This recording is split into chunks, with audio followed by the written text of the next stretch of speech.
Hi, I'm Gary and welcome to part 4 of my garden office build. Today we're looking at the foundations.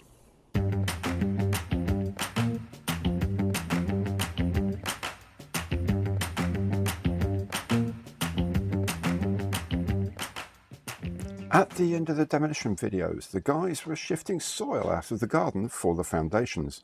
They moved about 1¼ skipfuls of soil, about 10 tons in all, dropping the ground level by 30 to 40 centimetres across the plot.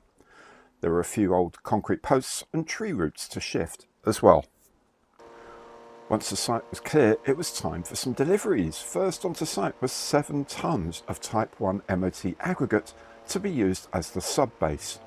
This is a kind of aggregate used for roads by the Ministry of Transport, hence MOT, just like the car safety test.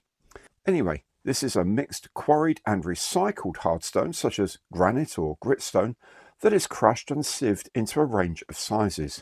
Type 3 is the coarsest, Type 1 is the finest, and this has particle sizes between 40mm and dust. I'm told that in summer, this stuff can set hard as a rock whilst waiting to be used. This got brought through on barrows and scattered over the ground, which had been prepared with some excess Type 3 MOT and the broken up concrete from the original shed.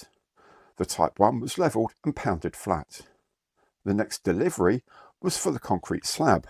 8 tons of ballast, which is a mixture of aggregate and sand, and a ton of cement also turned up.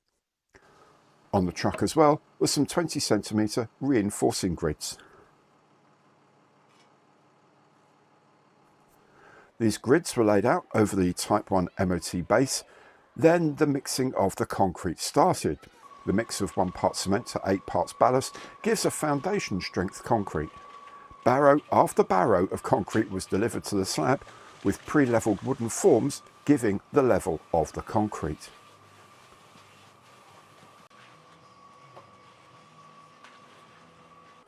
The pour took all day on a Friday, allowing the whole weekend for the mixture to go off and be ready for the next stage, the walls.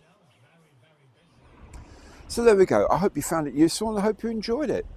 Do check out the rest of the series. Hope to see you again soon. Bye for now.